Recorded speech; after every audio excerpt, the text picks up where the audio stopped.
And welcome to the This Week in Worcester podcast. I am Tom Marino, editor of This Week in Worcester.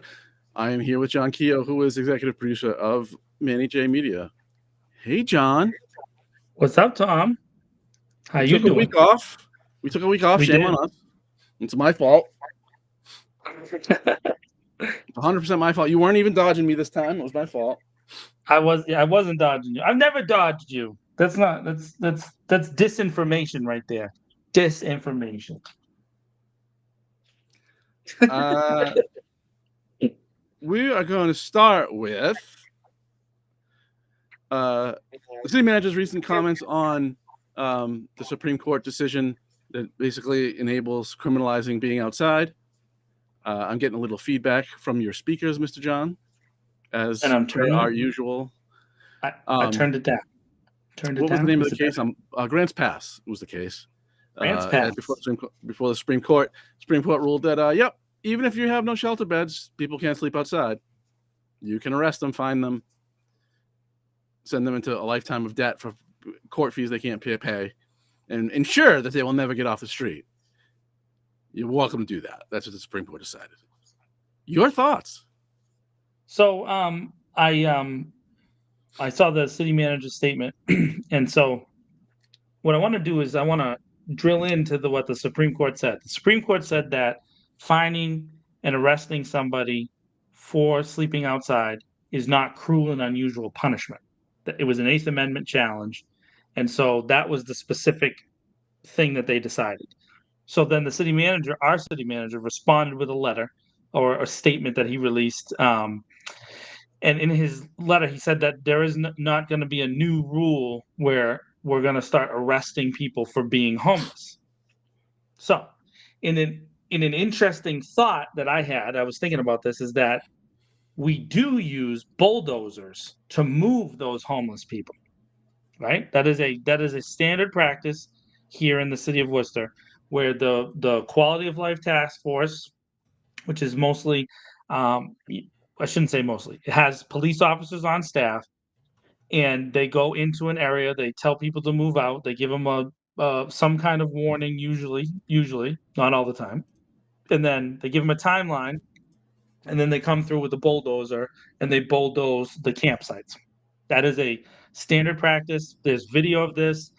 There's body camera footage of this. This is a normal thing that they do.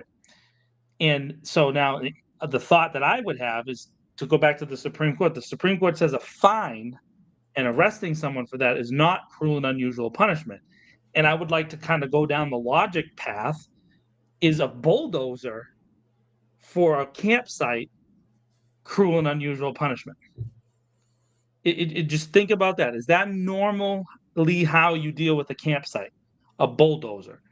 And I would argue, if I was with Supreme Court Justice Gorsuch, who wrote that decision, that using a bulldozer to clean people's living places out would be cruel, at least, if not unusual.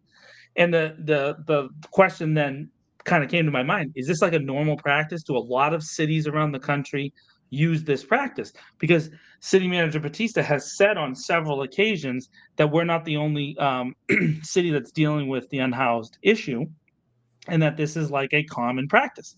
So I looked it up. I decided to go and do some research, fact-based journalism, thanks to my inspiration in life, Tom Marino.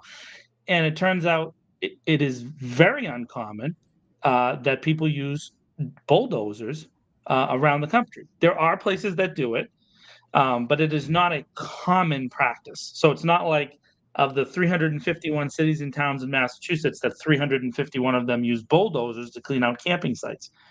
And another thing that kind of came up in this argument is that this is like happening all over the place. That is true, but it's also not true, right? So it's not true that Holden has the same level of unhoused people as Worcester. That is not true, right? That is an unmitigated false statement. What happens is that they say that all the people that are in Worcester are from those towns, and that those towns are not doing their part. You hear that all the time. You hear the city council say, well, the towns aren't doing their part. The towns aren't helping out. It's the towns, it's the towns, it's the towns, right? So there's this idea that Worcester County is contributing somehow this massive influx of people. And Tom, I've been working on this long-term project to talk to people who are unhoused and find out where they're from, right? So yes, there are people who come to Worcester in the summertime that are not from here. But there's a huge population, according to the city manager's office, of about 700 people who stay here during the winter. Okay? All right. So let's add another element to that cruel and unusual argument for anybody out there that would like to talk about this. Do you think it's cruel and unusual for people who are sleeping outside in the middle of the winter, which is a common occurrence here in the city of Worcester, to then go after them with a bulldozer like what happened at Walmart 2 years ago? Okay, so it was a cold part of the year, and they went after them with a bulldozer in the cold. Does that make it cruel? What makes something cruel to for the Supreme Court to say that's cruel and we're gonna throw that out? We know that you can't electrocute somebody, right? Oh no, wait, you can do that. We know we can't. Can we use a firing squad? Like, what is cruel and unusual? You can actually do that. Apparently, it's only when you use a drug cocktail that could potentially cause seizures. So, like, it has to be like radical death for us to call it cruel. But I started to think from just this is me, my thinking, just John. I think that it would be cruel for me to use a bulldozer on someone's bed because that's what it is. It's someone's bed. They're sleeping, and we're going to take a bulldozer and go over it. And then we're going to throw away in trash bags people's property. Yeah, I understand we want things to be clean and taken care of, but this is the process. So the city manager made the statement as like a public response to the Supreme Court's decision. Hey, we're not going to do that.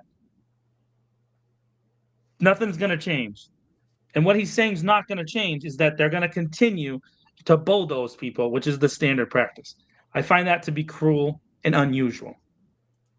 That's my thought on Grant's Pass and the city manager's statement. Yeah, I mean, I didn't want to interrupt you because it's a point well taken. However, in a strictly legal sense, I think you're rather than cruel and unusual, I think you're missing the punishment part, which that isn't actually a punishment for a crime, right?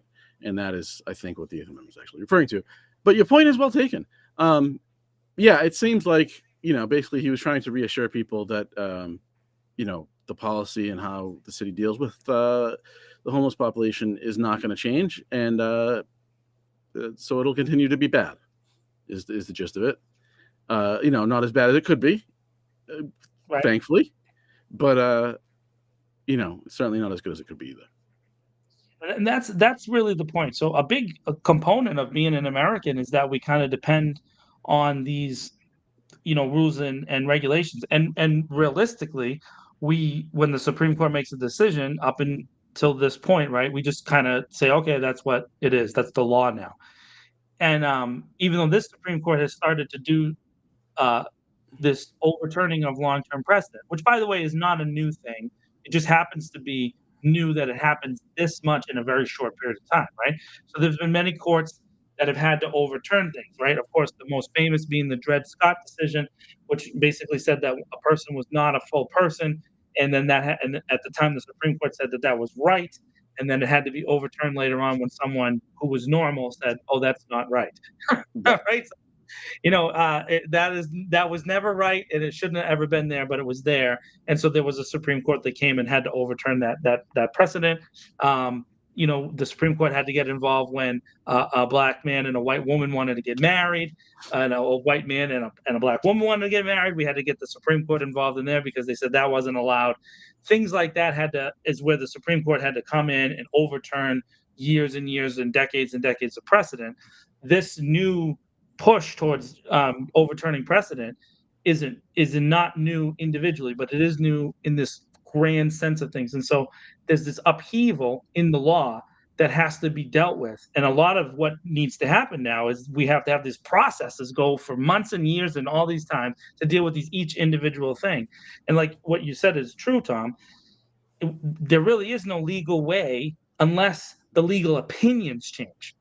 Right? So they can't, like what he's saying, that's standard practice. We're just going to continue our standard practice. There's really no way to now challenge that because the Supreme Court has said this other thing. But that's the problem. That's about an interpretation. It's not about saying what the law actually says. That's where it comes down to. The logic of the law. Cruel and unusual was put in place because people did really messed up stuff in war and in taking over countries that needed to be resolved. And now we don't have that foundation, but we're calling it back to the foundation. We're saying, no, this is from the founders, right? The founders, respect the founders, respect the founders, respect the founders. And it's like, that doesn't make any sense. Did they really want to use a bulldozer on people's campsites? I just I mean, take nothing the law goes.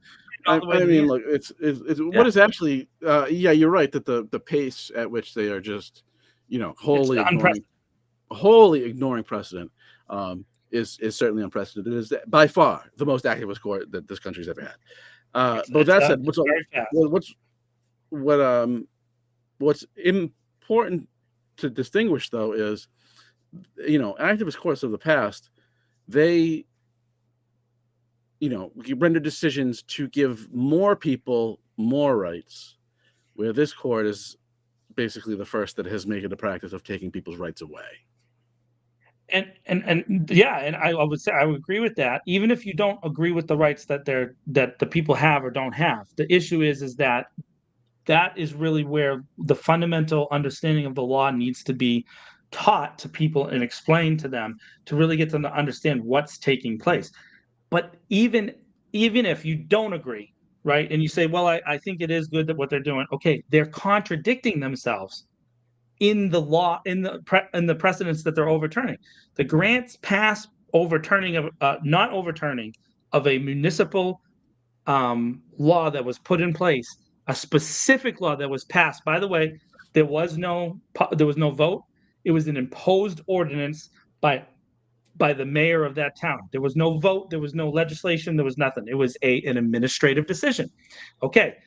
On the other hand, you have the Chevron decision, which has now been overturned with the impetus that agencies shouldn't be making administrative decisions without the court's influence. So on the one hand, we're going to get rid of admin kind of laws. And on the other hand, we're going to support one. So they're making an active contradiction in their legal opinions. And I'm convinced, by the way, if I was sitting in a room with them and I explained it in that way, they wouldn't understand what I said, which is insanity that a sitting Supreme Court justice can't understand my logic and pick it apart. They should be able to come back at me and say, no, this, and this decision, that decision. They went through 7 billion years of law school, so they should all understand. That was a big exaggeration. But a lot of time in law school, they understand reading the law, but they don't see how these are literally polar opposite decisions. In one case, you're saying that an administrative placed law shouldn't be the law. And in another case, you're saying, nah, but it should. It makes no sense. Oh, Maria just dropped us a comment.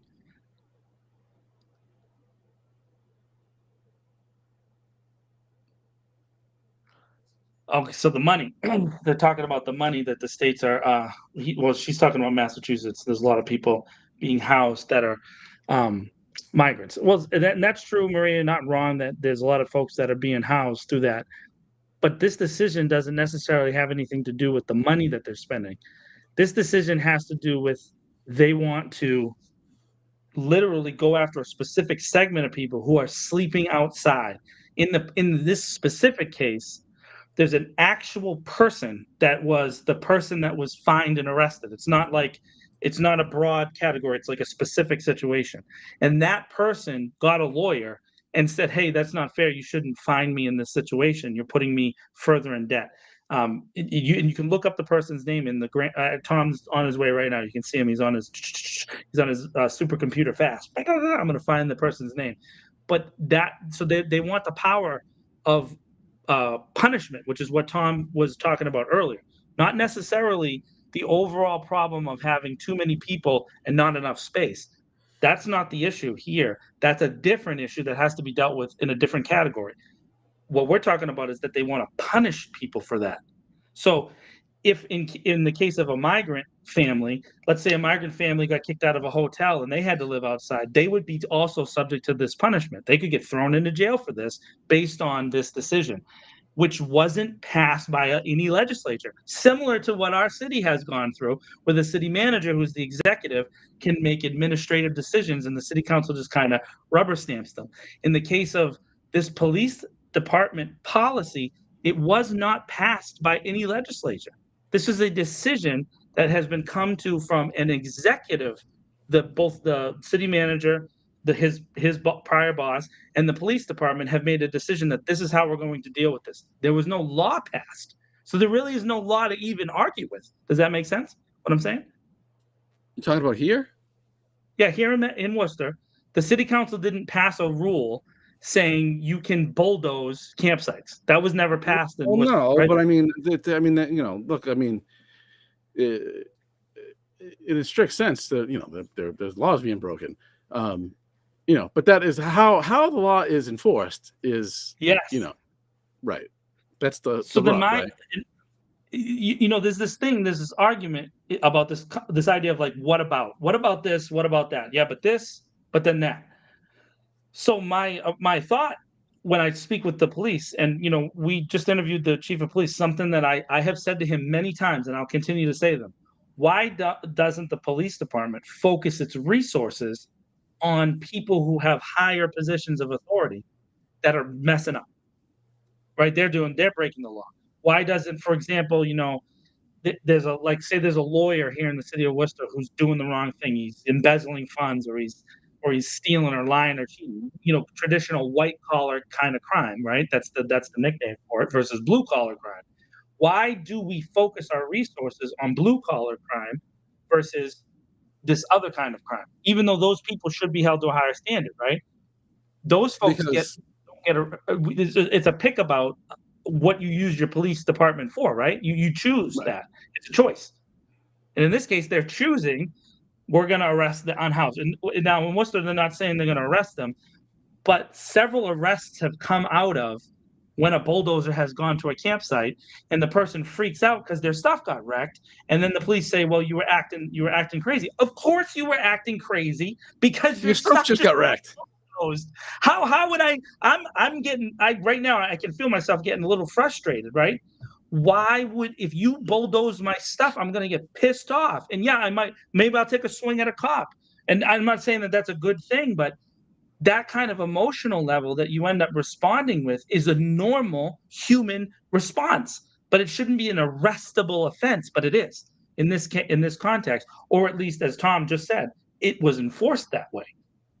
Yeah. So, I mean, it always comes back to the same question, which is, where do you want these people to do? Evaporate?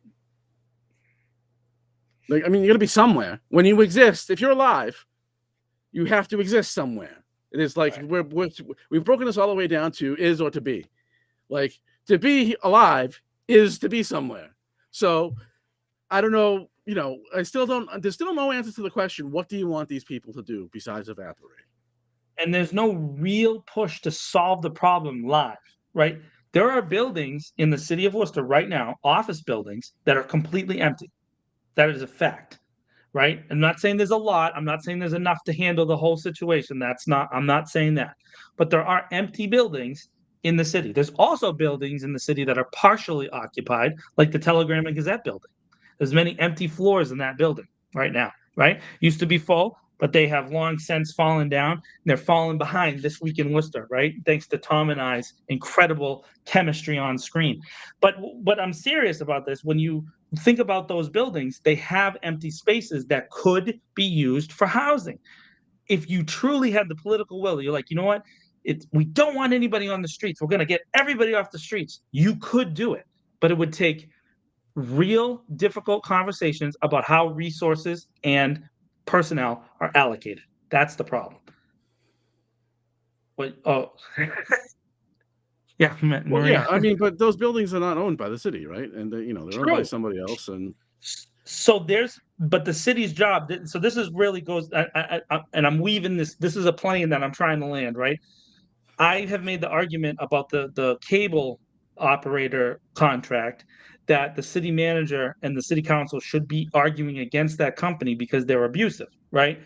That their job is from the bully pulpit, which is this concept of being able to have a public platform. They've been platformed by the people of Worcester who voted for them, gave them a platform. They then platformed a person with a contract. Okay, so you have this elected group and then an unelected group. They can use their voice because when they speak, everybody listens. It's not like you and I, Tom. We're hustling right now, right? We're trying our best to get everything that we're doing going, right? What Manny does, he's out there in the street in the daytime, and he's going from place to place to place, to thing to thing to thing, because he's trying to build his platform to have people listen to his voice because he sees there's a need in the community, right? We're trying to serve a need. They already have the platform. To their credit, they won the election, but they're not willing to then shame the people who have unused resources into using those resources for the public good, or convincing them. It doesn't have to be shaming, right? It could just be convincing them. Why not say to them, hey, you have this building that's been empty for 3.5 years. How about we put people in there? We'll pay you. we'll give you some money. No, that's the rub, though, is they don't want to pay. Then that's the problem, right? So becomes a moral argument. Then what kind of world do we want to live in? Do we want to live in a world where people are left outside, subject to being bulldozed, or do we want to live in a world where we care about people? I think that, and I'm not saying to tell the person who's the single family owner that they have to house someone in their attic. I'm not saying that, and I'm not saying the person who owns the single triple decker, this family, this the anonymous family business. I'm not saying to put it in their hands. I'm saying that this government, who we've given our resources to through taxes and through votes, they should do that. That's what I want them to do. That I want them to focus on that. Fix that. Don't fix how I think. Don't fix how Tom talks. Focus on that. Don't I'm not that I'm saying that, like, for example, sometimes there's people in power who don't want to hear you, right? You've experienced this. You try to reach out to them. You're trying to give them a legitimate opportunity to answer your questions. They don't like your tone or some nonsense. They're like, well, how can you ask me that question, Tom? And you're like, I'm a reporter. I'm doing my job. And they're like, well, we don't like that, so we're not going to work with you. I'm not talking about that. I'm talking about the people that are actually being affected by it. Why not think about them as the primary recipient of the things that we've given to them already? Why is it gotta go? Why do we have to spread it out? I don't get it. Some people have more than others. We know that. That's the way of the world. So wouldn't you want it to go to the people with the least? It just doesn't make any logical sense.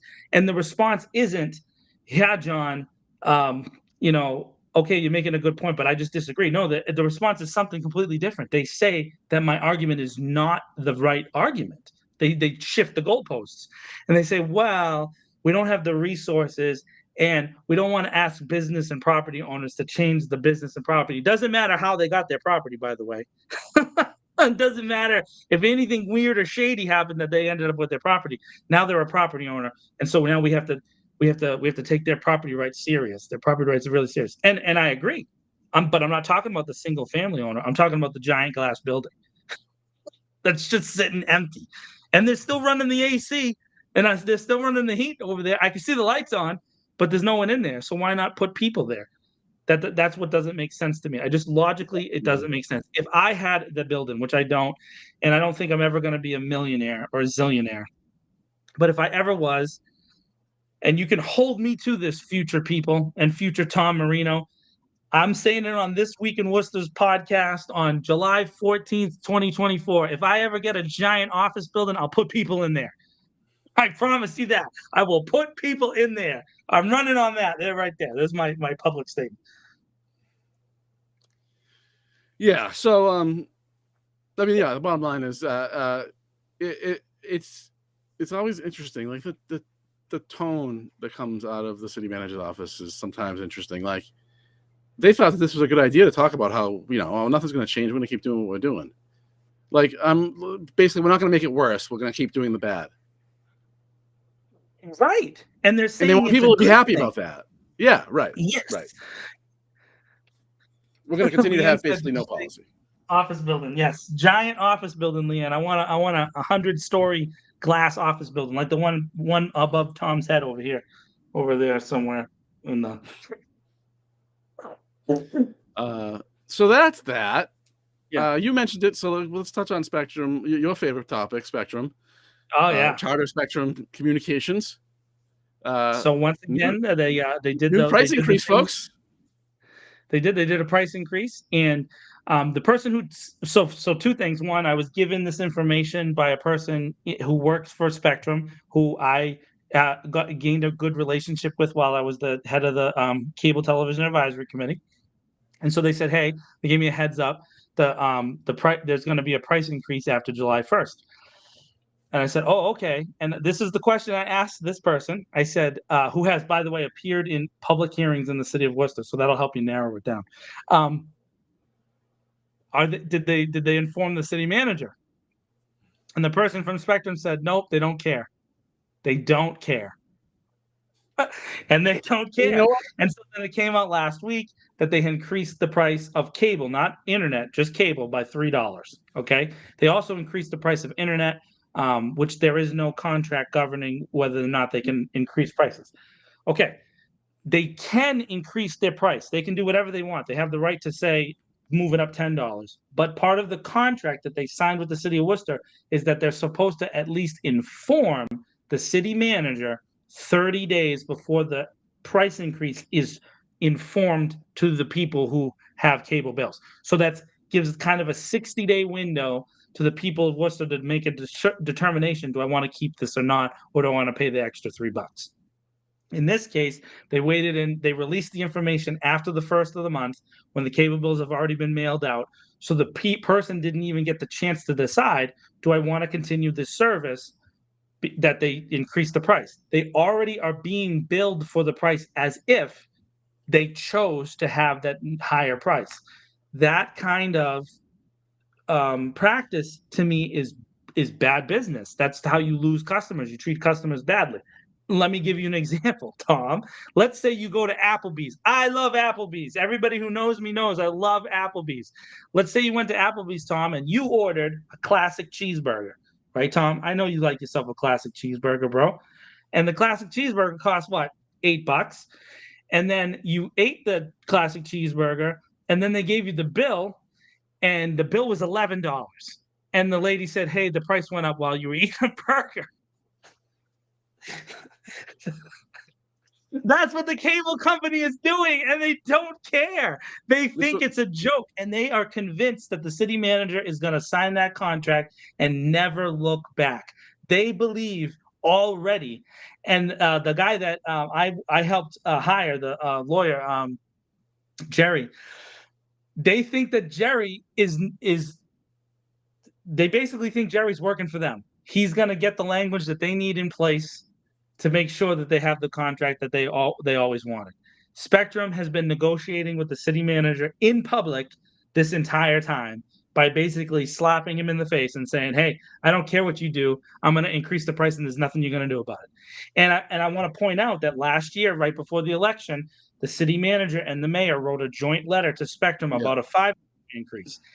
That same exact process has happened 4 separate times since then, but there's no election, and I haven't seen a letter from the mayor or from the city manager in the months since. There's been accusations towards me, for sure, but they have not now gone after Spectrum, which tells you they're willing to go after me, but they're not willing to go after Spectrum. It is what it is. Yeah, I mean, there's a reason why they don't care, because they know that he doesn't. They don't. Exactly. You're 100% right. He is negotiating with them too, even though he says he's not, by showing them that he doesn't care what we think as people. He does not care what the voters think, because and for the people that are listening, he doesn't think that you care enough for this to be an issue. He doesn't think that. And he actually has the proof, because the voters have not voted these kind of things out. This is kind of how business has been done in the city of Worcester for decades. And so the city manager, who was trained by 2 former city managers in the same way of thinking, he just thinks the same thing. He thinks he's going to keep that job as long as he wants, and no one's ever going to do anything about it. That's what he believes until he gets another job, maybe at the state level doing housing or something, or maybe he gets a nice cushy job at Clark. I don't know. I'm just being honest. He does not think the voters are going to make a push, because the voters who vote, they don't really care about Spectrum taking money out of their pockets enough to tell Mo Bergman, hey, vote against us, or to tell not to just go one side or another, or to tell that, right? In that they don't care. They just don't care because they don't think you're going to vote them out. Leanne asked if I'm going to put people to work in the glass building. Maybe, I don't know. We'll give them all jobs. If I had the money, we'll give them all jobs. Yeah, corporate fealty is all I can really say. Corporations matter more than people. That's a fact. In our country, corporations matter more than people to the people in power. Moving on. I want to talk about state level races a little real quick. Of course, there's primary coming up in September 3rd. Just for some reference, there are 40 races this year for the Massachusetts Senate, and there are 27 of them that are uncontested. A few of them have primaries. I think it's 1, 2, 3 have primaries of those 27, but have in 26 of them no Republican running, and one of them, Bruce Tarr, who's the minorities, the Republican, the leader of the Republicans at the state level, at the state house, or the state Senate rather. He also does not have an opponent from the Democrats. So there's 27 races where there's only people from one party in it. Right. So that's good. And that's not good. That's really bad. And the one person from the minority party has a race, right? So here's the thing to this. No, he does. He does not have a race. He does not. Oh, he doesn't have a race. So he's getting into. Yeah. Maria is saying, John, she's trying to get a hold of it. So okay. So this is part of the problem, right? In Worcester, legitimately, the city council races have been contested the last 3 cycles pretty heavily. All right. So we've had this, and one of our listeners right now, Maria, she ran for a very heavily contested District 4, a district that has been traditionally underserved for many years here in the city of Worcester. And so we had a really broad race in District 4. Which was pretty cool, right? To see that many people. I live in District 4 in Worcester, and it was exciting to see all the different people try out for it. And we had a very big spectrum as far as political positioning, right? I think some people got pigeonholed. I think Maria was not treated fairly in that race by some people, but that's a whole nother show that we'd have to go down that road. But realistically, that's what you want. You want people with different ideas to compete for the position. That's what you want. At the state level, which is even, another level up of government, but where a lot of the money comes from that this city ends up with, right? So Michael Moore, Robin Kennedy, they get a lot of money, they bring it back. Those races are unopposed. There's nobody contesting them. And 2 things. One, most people are afraid to step out. Fact, Maria says I should run. I think about that sometimes, and I just don't know what. I don't know if I can contribute more inside or if I can contribute more outside. I'm not 100% sure, but it is tempting to run. But I'm going to say this, on the city council floor, I don't know if I could hold my tongue, right? And I would have to, and I wouldn't be able to do that. And I would call people to their faces, and I would probably get fined by the mayor. I get Mayor Petty gaveling me down if he was mayor, so I just don't know if that's the right thing for me. But maybe I don't know. But the thing is that the other level, there's no one even trying, and the reason no one's trying is we've had one party rule in Massachusetts since 1959. Let's go with the fact-based journalism. There has been a Democratic supermajority in the Massachusetts House and Senate since 1959. That's insanity, right? There's just no, and I'm not saying that Republicans are good or bad, but there needs to be an alternative thought process. And even the Republican governors have one. Let's be realistic. Bill Weld, Charlie Baker, Mitt Romney, they're not conservative Republicans at all. They're not. They're just, I hate to say it, but Republicans in name only, right? They call them rhinos for a reason, but they were fiscally conservative, but you never had anybody who had other parts of conservatism. And realistically, both Charlie Baker and Mitt Romney were registered Democrats at points in their careers. So it is what it is. It just, those are things that you have to deal with when you're dealing with Massachusetts politics. Democratic dominated state, legacy Democrats, Kennedys, this and that. And so you just have to accept that. And Robin Kennedy, by the way, not related to the Kennedy clan. She just happens to have that last name. Okay. We need people to step up and run. You got to step up and run. Tom should run.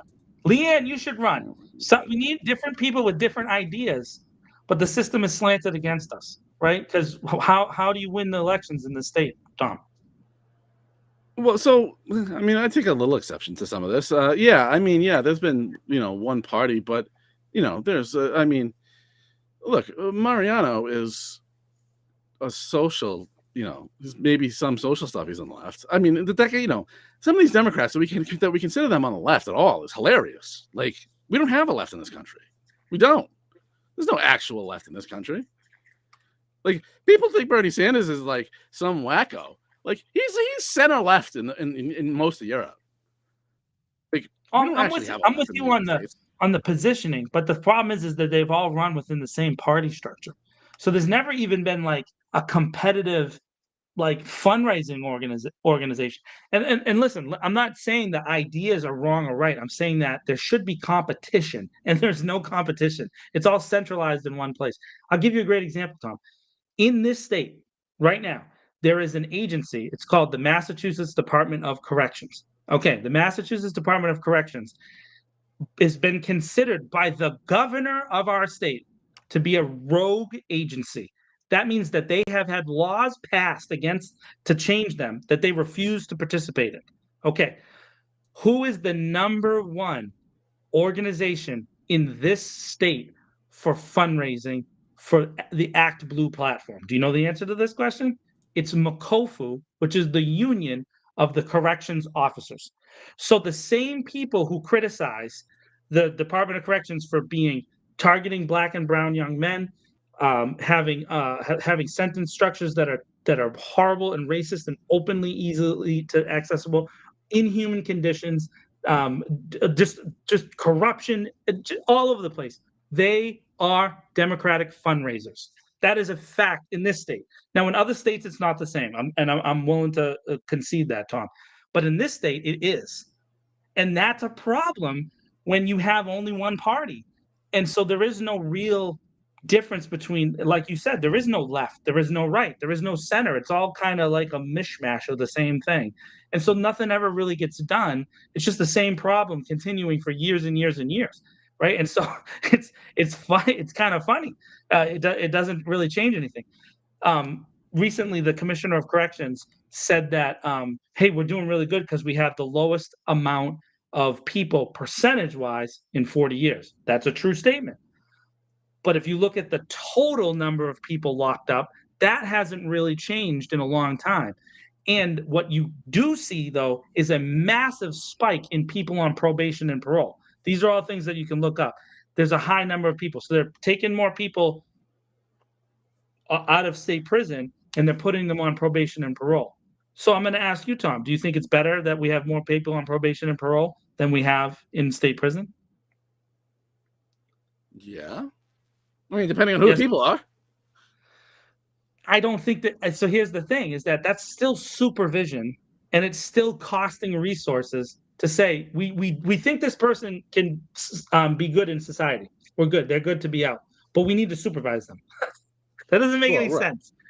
Probation factually doesn't make any sense. And so that, to me, but that's just a different form of control. So you can move the numbers. Oh, they don't like it that we have too many people locked up. Here's what we're going to do. Instead of locking them up, we're just going to put them on probation. But you still suffer from the same things that you suffer from in jail. It's difficult to access employment. It's difficult to access housing. It makes it more likely that you're going to suffer from addiction. It makes it more likely that you're going to suffer from being unhoused. Those are all statistical facts. It's still jail. Maria just said it at the same time. It is still jail. You're just locked up in your own apartment, or you're locked up at your mom's house, or you're locked up in a bus station, or you're locked up at the Salvation Army. It's all the same thing. You're not really getting the opportunity to break through and become free again and being able to pursue economic and maybe political and maybe other kinds of opportunities. And that to me is something that Democrats, at least in this state, they're okay with. They're okay with it because they don't do anything about it. And to me, that's a problem. That's what I mean. And I'm not saying that I want a whole I want a I want a MAGA Massachusetts, right? Like we want to get like a whole slew of ultra conservative right. That I don't know that that's the right thing either, because if you go look at Texas, we look at Alabama, where you have one party rule and you have had for many, many, many decades. You have the very same structures that I'm complaining about in Massachusetts existing in Alabama: corruption, open graft, nepotism, blah, blah, blah, blah, blah, blah, blah, blah, blah. It's all there because there's only one group of people that are in power. And within those structures, I guarantee you'll find some people that you would consider center right versus, would you say Bernie is center left? Yeah. I mean, yeah. Yeah. But look, the Democratic Party is the center right party. Yes. Let's just be honest. No, it is. It is. It's not. This idea that they're on the left. Look, I think I said this at the end of last week. There are two corporations that wholly control the party systems, or the party system we have, the two-party system. They agree on one thing. If they agree on nothing, they agree on one thing, and that is they should be the only two parties. And they've worked for years, for decades now, to make sure that that's the case. So if you are, I don't know, if you are either, if you don't line up with one of those parties, you still run with the party closer to your ideology, because, otherwise it's nearly impossible to get elected. True, nearly impossible. So is actually a local example. So Lisa Mayer, who had run against Robin Kennedy for state senate, she eventually then ran for the Republican state committee, right? And she was told, this is something she said on her own platform. She was told that they weren't going to support her because she ran as an independent. And so in their mind, you didn't run as a Republican, so we're not going to support it. This is a committee, by the way, that has like 10 people elected in the whole state. And so it's like, you're going to say to someone who wants to be a part of your structure, nah, because you didn't run. Yeah, and like a quarter of the people, in the whole party in Massachusetts are on the committee, because they're all exactly. Jeff Deal, who a guy who I still don't understand how he became the person who ran for governor. Manny and I interviewed him when we were at What's Up Worcester. This dude was a perpetual loser. He never won anything. He was the state rep from Taunton until they redistricted. And as soon as they redistricted, he lost, and then he ran for a series of positions and lost. Yet they wanted to give him the party structure there. It's like, dude, why would you want someone who loses to be the like? Wouldn't you want? I mean, he's a Republican. What do you want from him? He's a Republican. You're looking at Massachusetts. Like, what do you expect from him? He was Republican-ish. He was Republican. Well, yeah, he's a kook, but yeah.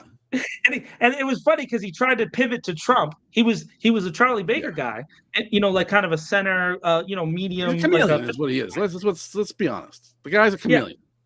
And then he tried to be 14 different people to try and get elected. Instead of picking one thing and sticking with one thing. I actually think that part of what's happening in today's political thing is there is actually an opportunity for people to run on single issues now, which hasn't really existed for a long time. Like you said, they pick a platform, they pick one person, they say, this group is close to me, so I'm gonna be on that group because they're the closest to my ideas. But if you go back to pre the Great Depression, there was a period of time when you could run on one issue. And I think local elections, like here in Worcester, someone could win on a single issue if they just hammered it away, but they would need independent financing, because you can't use the other two party platform things, because they're not going to support you unless you support their planks. And so then now you're stuck. You're stuck either getting into bed with the devil or trying to make it on your own. And the only way that really happens is if you have independent wealth. If someone wants to hand me $1 million to run for city council, I will do it right now, and I'll win, because I have $1 million. And I already have friends in the media, like Tom Marino of This Week in Worcester. You know what I mean? And you better report hard things on me, Tom. And just I was organizing here the list from for the House at the state level. Looks like there is 100 and I hope I didn't screw this up because this is an extraordinary number. If I did, 161, right? That's right in the House, right? Yeah, that's right. And my quick, I just did a quick tally here. There's like 136 without people from more than one party. How many primaries in there? No primaries? A bunch on both sides. So I would like to see in those primaries who the Speaker of the House is supporting, because you're probably going to see the one they want. And that's really the situation, right? And then in the districts you're looking at, I mean, Massachusetts is extraordinarily blue, and so if you go into those districts, there's no chance realistically that a Republican could win in most of those districts. I think there's like, there might be like 5 towns in the whole state that even lean predominantly to the red, and even there's been Republicans who have lost those seats, right? 2 cycles ago, Pittsfield, right? So that was a traditionally Republican seat. It was lost to a Democrat. So I mean, there really isn't. They have an amazing organizational structure. Let me give them credit here. They have the town committees. They have the selectmen, the city councilors. They have all the fundraisers. They have identified leadership. They have the training platforms to get people that are young. In our city, Jack Murray's the head of the Young Democrats in Worcester, which is this traditional platform trajectory towards becoming an elected official in the city of Worcester. Although Jack doesn't necessarily agree with the things that his uncle Tim says, there is that kind of platforming that exists for him because of his family, right? So, and it's not a criticism of Jack; it's just factual statements, right?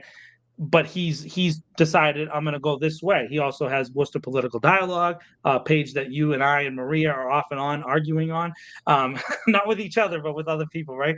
But so that's kind of there's really not that many places to go unless you go into one party or the other, right? So it's really difficult to pick even a forum, let alone a party thing, right? And I mean, yeah, it's Maria also said something too about the speaker. Yeah, I mean, look, Mariano's it was handed to him. He'll hand it to somebody else, and it will go on because nothing's going to change. What was it? 2 cycles ago? There was a big fight over the rules. Act on Mass. That's the group. I thought I was going to forget who it was. Act on Mass kind of organizes a big push about rules in the House. They wanted the bills a little earlier. They wanted they wanted term limits. I feel it was like 4 things they wanted. Of course, none of them passed. But at one point, the voting began on something. There was the roll call voting, and they put up the speaker's vote as like I forget which side of it he was on. It was a yes or a no, right? Obviously, but they put up the speaker's vote as a no. And when he was like, "No, I'm not voting no," and then I'm voting yes, when they flipped his vote, like 80 votes flipped with him. Yeah, because they are just voting with him. That's how many votes he was controlling on the floor. But he picks committee chairmanships. He picks ranking members, which gets salary bumps. He has control, and if you don't go with what he says, you can't get access into it, right? Yeah. Let me lay this out. So, in the House, your base salary is $10K below state median. Right. So imagine if you live in like Springfield or here, and you got to go to Boston 4 days a week. You basically have to live there, right? Especially if you're from Springfield, you can be in some parts of the state and be 3 hours away, right? So you're making 10K below median, living in the most, working in the most expensive place in the state. And the only way you make more money is to get appointed to committees. And who does the appointing to committees? There's one person, the Speaker of the House. The Speaker of the House also controls what office you get, which staffers you get. Yep. It's God mode gone crazy. And our state auditor, Diana, she was a state rep and a state senator who got, first as a state rep, she got her staff stripped from her because she didn't agree with them. Committee chairman taken away. And she ended up running for state senate. The Senate president, who was buddies with the chairman of the House, continued the practice. And then she ran for state auditor and won. she's one of the few kind of breath of fresh air politicians that you kind of see that she's willing to challenge people on these things. But even there, the funding for the state auditor's office, when she got elected the state auditor, they reduced the funding for the state auditor's Yep. office. They're It's just just openly. I mean, obvious. It's obvious. It is just open. I mean, and really the word is, I mean, I guess it's not corruption because I don't know if it's necessarily, their own money-making scheme, but I mean, it is, it's just openly like, I am king of the universe. And it's not ethical. There's no ethical Oh, points no, about it, right? no. I mean, So the Speaker of the House is by far the most powerful person in the legislature. Hands down, by far. Yeah, I would argue that the Speaker of the House in Massachusetts is more powerful than the governor, in my personal opinion, because the governor can do the pocket veto. There's a couple line item things, but generally speaking, if you look back at the budget stuff, the speaker just says, "Hey, we're just going to override your veto," and they go right back 75% vote, and they just override it. So the governor is actually beholden to the Speaker of the House in our state. It's insanity. So the legislature acts as both the legislator and the executive in many ways. Yeah, but again, though, I mean that's what I mean is like, just because people are in a party, look, if you're telling me that like Erica Erdehoven and Mariano are in the same ballpark ideologically, you're just wrong. Like, oh no, so there's no doubt about that, Tom. They just all house themselves under the same house, right? Like in the Harry Potter universe, they're all in Slytherin together, right? And they like it because they've all stayed maintained in power. Ray's a perfect example. He ended up being the only prominent opinion newspaper writer from the second largest city in New England because of his role as the mayor, and he got other stuff too, right? You're talking about Ray Mariano, right? So no, I'm talking about the Speaker of the House. No, oh, okay. I was thinking about former mayor Mariano, but No, he's conservative, but he's also a Democrat because they accept that. That's what I'm saying. The Democrats allow those people to register and run as Democrats because they just want to keep the Democratic Party in power, and so they're okay with it. And so there is ideological opposites. Look at our own city council. Everybody on our city council is a registered Democrat. Every single one. Who's name a Republican? Donna. Donna's not a Republican. She was Republican Party chair. She's the Republican Party chair. Where? She was. Donna Calorio. Yeah. What's her name? Let's do live on air fact checking. What's her name that's on school committee? I can't think of her name. Kathy Roy was Republican Party chair, and she says that Donna Calorio was the one that inspired her to run for office. Two most inspiring people I can think of. So Kathy Roy's on the school committee, right? So let's just look at it. Hold on, we're doing this live, but that's okay. That's what we're doing right now. Anyway, you can look. Oh, I spelled it wrong. But yeah, I'm pretty sure. I mean, maybe I'm wrong. Maybe I don't know what I'm talking about. That's usually your thing, but maybe I'm taking over. Taking over? What are we talking about next? Not knowing stuff. I'm going for it right now. I'm trying to get it for you right now as we speak.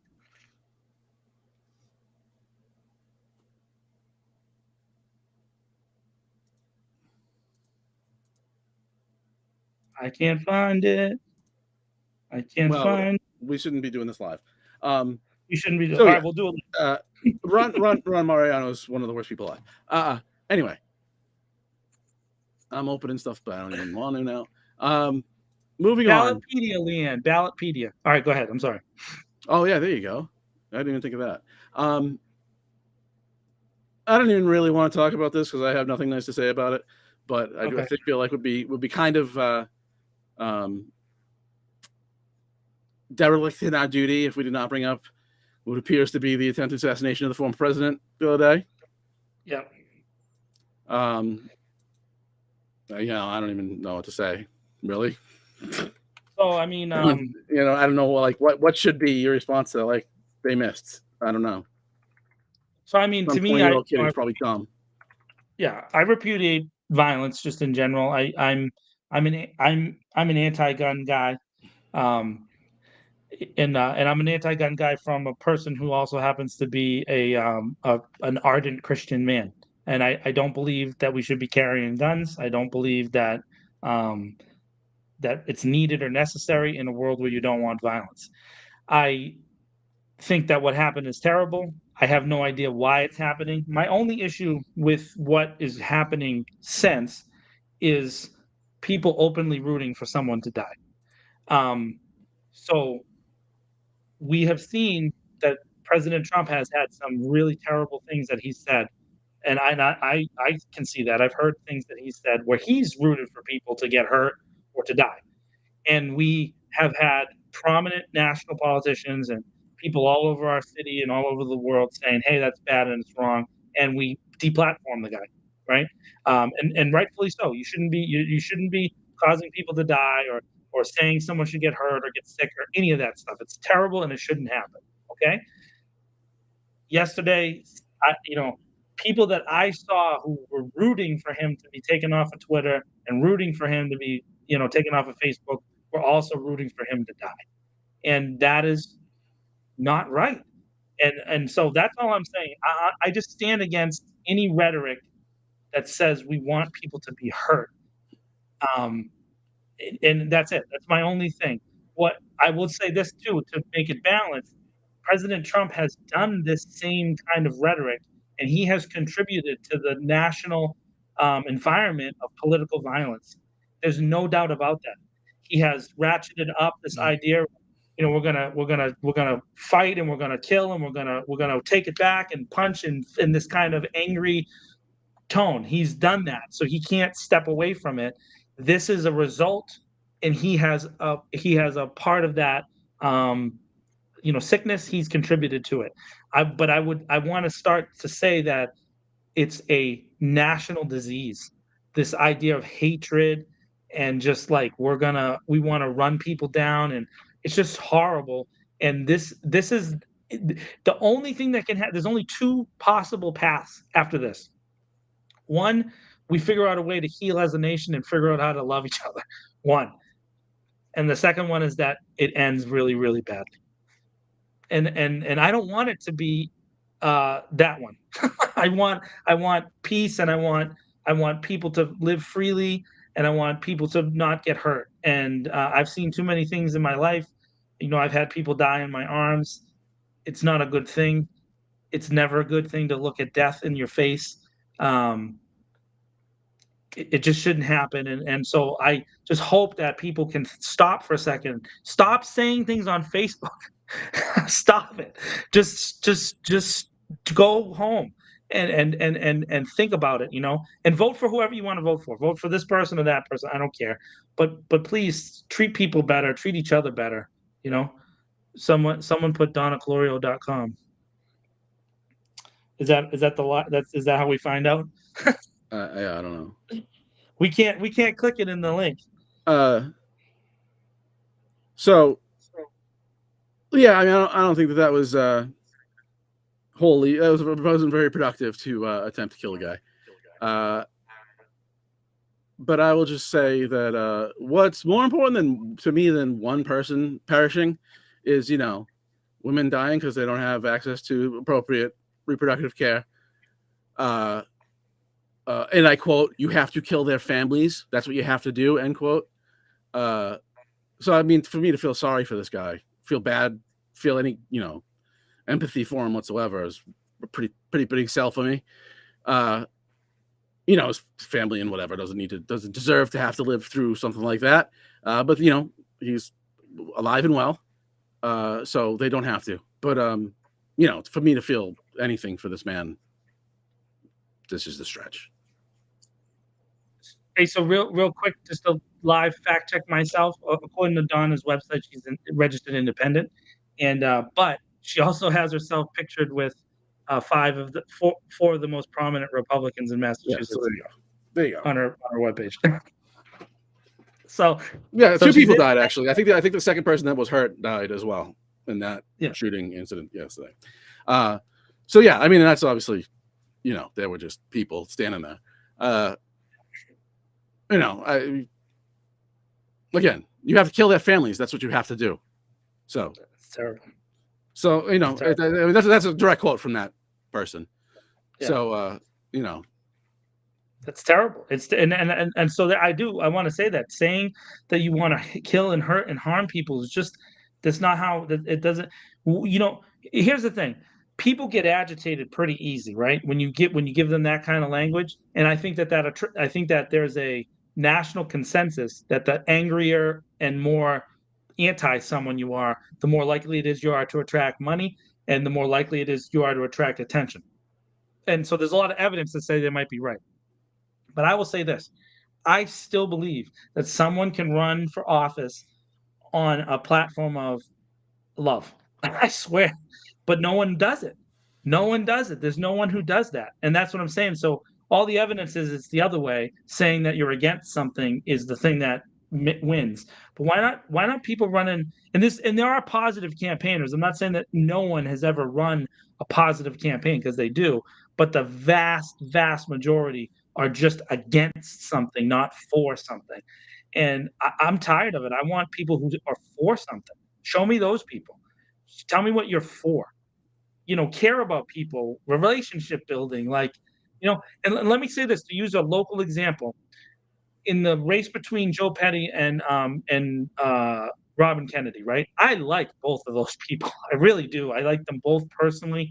I consider them both to be my friends. Okay. And I saw there was two strategies. And the strategy with Joe was the traditional I'm the mayor and I win the mayor's race strategy. But I was at King Street at the Village with Manny when we were doing the backpack drive. Okay, the when we were working with What's Up Worcester, we were a participant in this big backpack drive. 300 families. We did a really good job. There were thousands of people at the Village. Manny worked his butt off to get that done. The mayor didn't come to that event because he went to this thing with Joyner Lucas.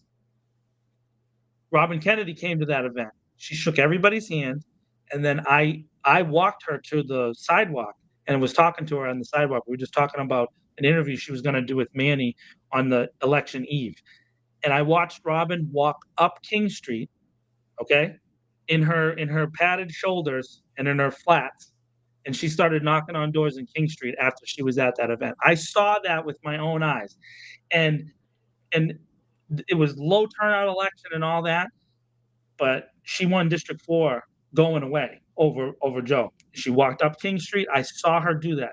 That's what wins elections. And so there's a way to do it that way, right? And I think it's possible. So that's all I'm saying is that it doesn't have to be I hate you. It doesn't have to be like that at all, man. It doesn't. No, but I mean, there is one and probably one thing only, in my view, that you can learn from the former president, and that is say it like you mean it, say it clearly, and say it how people talk. Now, I don't believe I don't believe the man has core values. I think he says what he thinks is the most expeditious thing to say at the current moment. But if you actually mean it and say it like you mean it, and to say it how people say it, that's the lesson to learn. I think is trying to be the smartest person, trying to act like you deserve to be anointed the smartest person in the room, is not what actually attracts voters. Believe it or not. No, people don't like that. They don't like it when you talk down to them at all. People want to be met where they are. That is what you're saying, Tom. People want to be met at their level. They want to No, it's not. I'm understand. not. Yeah, but that's not necessarily what I'm saying. What I'm saying is talk like a person. Yeah. Oh, yeah. Talk like a regular person. Yep. 100%. And I mean that's what he does, and I mean, the downside is people think that he's telling the truth, which he basically never is. But I mean, listen, I didn't watch that speech. In fact, you were the one who told me that it happened, and then I went back and watched the fullness of his speech. There's a section in that speech where he speaks about McDonald's for like 2 minutes. I mean, it's like, and that's like a normal thing that he does. And so, he does do this thing. I believe him when he says that he eats Big Macs. I kind of believe him because he does. I mean, look at And him. so people connect with that, dude. It is, and it's hard to, how do you get through to that? I don't know. I don't think that the way that he's pushed for it is what we need to be a country that's unified. And by the way, there's other. I got to say this. This is 100% true. People around the world are looking at us like, what is going on, dude? What is going on? A destabilized America is not good for the world. It is not good for the world. Go I watch The mean, Man High Castle, by the way. you know, this is, and as the years go on, it becomes less so. I mean, you know, No, there's other countries that are going to take over. The history changes, no doubt. yeah, well, no, I mean, America plays an important part of the world but I mean, you know, we're like the arbiter of all things is, you know, just that's nationalist rhetoric about being superior to other people. And then that's the problem. We leaned into that for so many decades that people started to really believe it, Tom. There's a book. There's a book called The Greatest Generation, this crazy book. And you know, there's a whole generation that really believed about themselves, that they had no flaws. Which is crazy because that generation also thought women shouldn't have a credit card, which, you know, I don't know. How do you feel about that? It's just like, Yeah, no flaws, but hey, because by the way, Leanne has a credit card and she does pretty good with it. You know what I'm saying? Like, you know, Maria, you got a credit card? I'm sure you can handle it, right? You know what to do with it. So it's like, hey, I don't know that they were perfect, and it turns out that they weren't. So yeah, I you mean, need to never look at yourself as not flawed. That I think part of the reason I'm good at communicating is because I know what I fail at. I know that, and I'm also willing to say I'm sorry. Like, you know, I made a mistake about Donna. She's an independent. Say you're sorry. You make a mistake, it's okay. Then there's nothing wrong with that. But if you don't admit your mistakes, then you're gonna have exactly what you just said, is this feeling that you're like the smartest person in the room and you never are wrong, but you were wrong. Oh no, what I said was, you know, trying to prove that you deserve to be the one anointed the smartest person in the room. You know, that just isn't how you know, nobody wants to hear it anymore. Yeah, and wouldn't you want someone who's smarter than you to do the other thing anyways? Like, I don't know. You know, I like, actually, just real quick to go back to the debate, right? So President Trump had said this thing. Former President Trump had said this thing about the clean water, right? He said we had the clean. Let me do my Trump real quick. You ready? We had the cleanest water ever. The best water. It was the best water. Best water. So he said that, right? And so CNN said that that was a lie. It was. However, ish. So there was one category, right, that during the Trump administration in the Clean Water Standards Act, where during that administration we had the best ratings as a country that have ever been recorded. And now the Clean Water Standards Act has only been in place since the mid '90s under President Clinton's administration. Okay, so you only have less than 20 years of data, less than 30 years of data, right? 1996 to 2024. So 28 years of data. And there was a year under President Trump where it's not every single clean standard. There's like 60 different components of that test. But on one of them, the best ever rating was during the year before COVID. So That's called cherry picking, kids. No, he did. It is cherry picking data. So, but I want to show you how they think. He said on the and I know we got to wrap up. He said at the thing that he had a staffer tell him right before he came out. He said a staffer told me right before. So there was some kid with a clipboard. It was like, "Hey, President Trump, we were #1 in saline percentage or whatever it was." You know, I'm making up. And he was like, "Great," and then he ran with it. Yeah. I mean, you know, you don't know what to believe about what people say about him, but I mean, you know, look, I get, you know, it wasn't that shocking that he beat Clinton because, I mean, let's be honest, like Hillary Clinton represents no palpable change whatsoever, and is, you know, on top of that, unpopular and a rather disgraceful human being.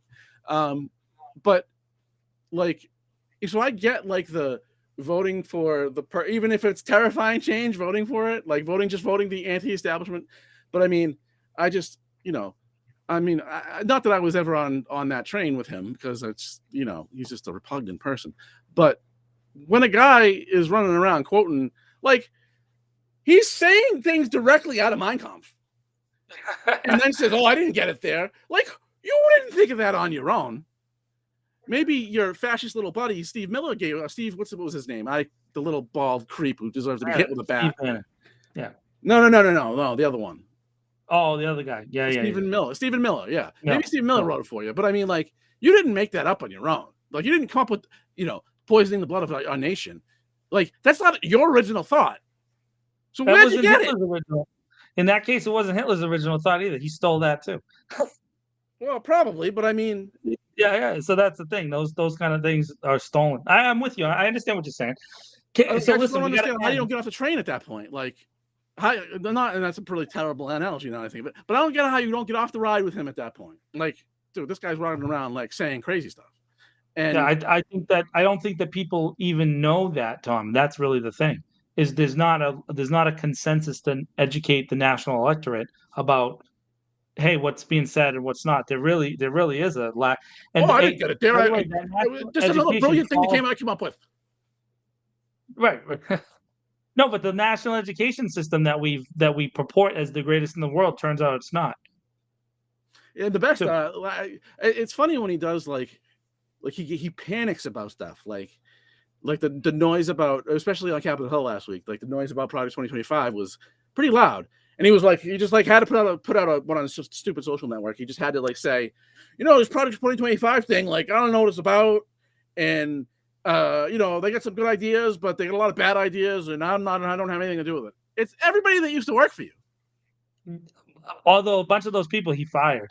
So Yeah, but he fires everybody. he does. You're fired. You're fired. That's true. Hey, so wait, before we end, Tom, we have to continue the tradition, bro, of talking about something sweet at the end. Okay? So I got a new one for you. You ready for this? This is gonna be really hard. This is gonna really test your skills. What is your favorite candy bar?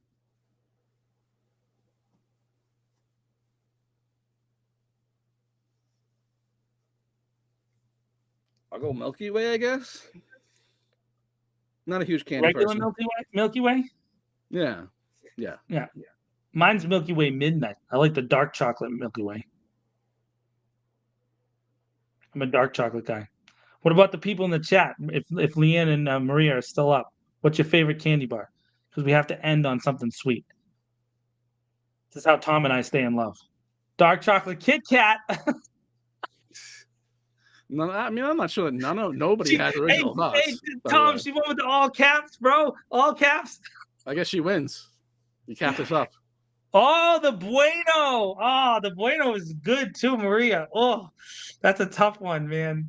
All right, so there we go. We end on candy.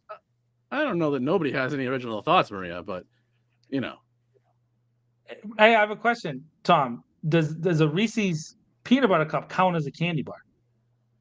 sure. There's a lot of controversy there. Some people say it shouldn't count. That's like just trying to like you're trying to control the scope of the category so your favorite candy bar wins or something. Then it's like, is a hot dog a sandwich? Right? Is that classic? Is it? Is it? It's like what do they call it? What do they call it? Redistricting when you do it. Gerrymandering. Yeah, they're trying to gerrymander the vote on the candy bars. Oh, Reese's don't count. Reese's don't count. But by the way, everybody loves Reese's. Everybody loves Reese's. I've yet to meet a person except for someone allergic to peanut butter who doesn't like Reese's. And hey, I'm suspicious. Let me tell you, if there's one group of people I'm going to go after, it's people who are allergic to peanut butter. Right? That's going to be my group. That's going to be the group I target. That's your hate group. Your hate group is going to be about people that are allergic to peanut butter. People with peanut allergies. I'm against those people. Yeah, I was just gonna say, Louis C.K. had a whole rap about. Hey, watch us get a letter, Tom, from some like people who suffer from peanut allergies. Louis C.K. had a whole rap about. It's called. It was about. Of course, but maybe is what it's called. He's like, of course I believe this, but there's always this voice that says maybe.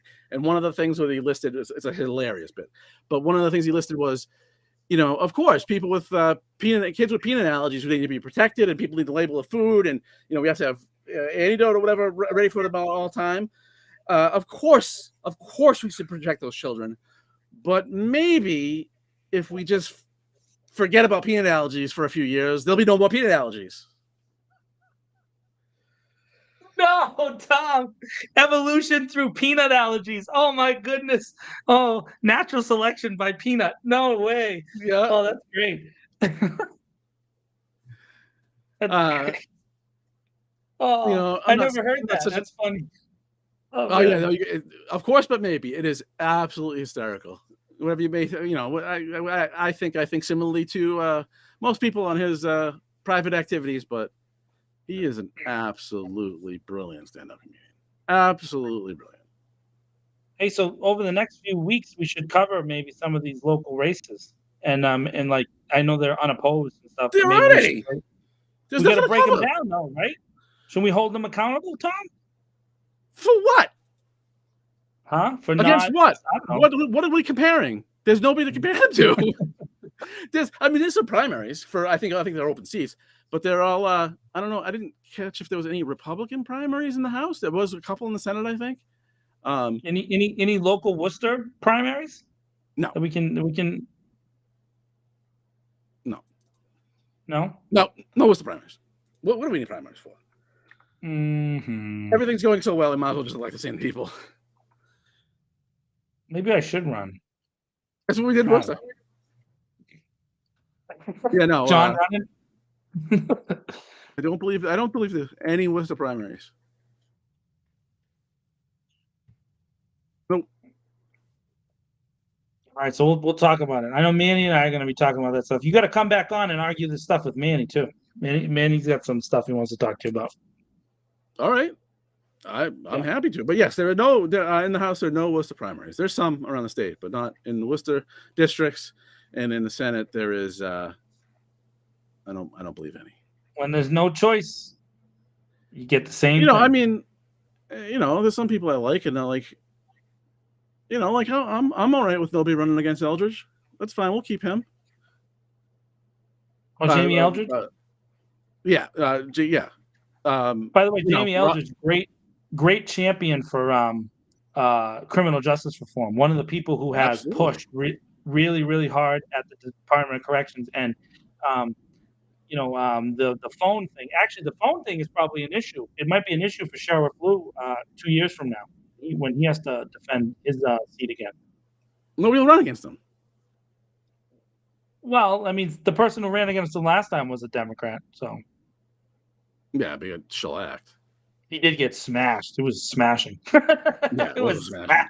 It was. No, that's right. The Cronin. What is it? 70% of the vote, man. He does. He just crushes. Yeah, I really get it. I don't get why, but I guess because nobody runs against him. Nobody of any. Well, think about the Worcester County Sheriff's Department. There's the two guys before him. One dude, not great, and another guy killed himself because not great. So I mean, it's like tough. The last guy's now a lobbyist. He was a lobbyist giving money to the Chamber's super PAC to interfere in our elections. But remember the big promise Lou was he was going to take the name of the sheriff off the car, and he did that. He followed through. So I mean, that's really the big thing. And then he has never hired a relative of a person. So he's been able to run on that. There is in the Senate the district called the Massachusetts. The Worcester and Middlesex district, which is Cronin's district. Is there's a challenger there? Yeah. Okay. All right. So we got one competitive race. And 27 races where you don't even have to show up. Yeah, we'll make those two come in and debate on the show. We'll just hammer them, rip them apart, and make them have to deal with the entire non-competitive structure. We're gonna go against them. Not that I know a whole great deal about Cronin, but the guy running against him is Nicholas Pirro, and I have absolutely never heard of that man. All right, well let's get him on and let's take him apart. Nicholas Pirro. All right. By the way, This Week in Worcester podcast is always looking for sponsors, so you can reach out at any time, and we will happily accept anybody who would like to sponsor us. By the way, can I do a plug, Tom? Can I plug something? Can I plug away? So my Fenway Faithful Facebook group, we got T-shirts selling right now for $25, cheap stuff, and then we're shipping them all out on August 1st. So if it's not a Red Sox team apparel, it's just Fenway Faithful, the Facebook group. So if you want to support it, go ahead and buy a T-shirt, and then you can also come see Manny on Thursday. He's emceeing the Out to Lunch program on Thursday, and we will be there with a table selling Manny J Media T-shirts, which are only $20 if you buy them in cash. Big smile. And I don't have a lot on my. I'm going to do some writing this week for change as of late. Articles. Yeah, because I've been running around doing stuff, media stuff, and that doesn't put print on the page. So that's what I'll be nowhere this week. I'll be holed up in my dungeon. Excellent. All right, we will try to do better next week. Thanks, Maria. Oh, and I noticed, by the way, real quick, halfway through the deal that we weren't going on Twitter, and I'm like, what happened there? Oh, we need to be premium to live stream now. Oh, so then we're gonna Wasn't lose like that Sean 2 weeks D. ago. That's I our know. big, what's one of our number one viewers. What's his name? Sean D. No, the dude that owns Twitter there. That dope. Elon. Yeah, Ooh, Elon's screwing us. Hey, but he may screw us, but Elon, we will happily accept your sponsorship of the This Week in Worcester podcast if you want to drop some of that billions of dollars on us. Guy's the richest guy in the world right now, so he could throw us like 50 grand, right? I'm cool with that. We put a big X here. I don't know that I am. Put a big X right there. Big X. Yeah, I don't. No one calls it X, right? Nobody on Earth. Nobody on Earth. It's still Twitter. Like, it's great. Whatever. I don't want to get into it. Like, how do you take a thing with such a household name and you're like, I'm just going to change it to X? Are you telling me he earned all that money? Get out of here. Someday somebody who would do something that cataclysmically stupid. No wonder why he gets so much public money that he was playing with to make his money. He did pay the loan back, though. Yeah, give me $20 million. I'll make money with it. Me too. You know? I want $20 million right now. I will promise you I will make money with that. Give me that. On that low income, that low interest government money. Yeah. Just hand me some money and I'll go all Pablo Escobar. I don't care. I'm really not doing that. I'm too old for that. I wish I had fake dollars to go like this. I have $1. Wait, I have $1. Look. I have $1. And with that, we will try to screw it up less next time. As John makes it rain with his $1. Making it rain. All right. We will we'll try and screw it up worse. Yeah, worse next time. No, we'll try to screw it up less next time. And John is being weird, and that's it. Everybody have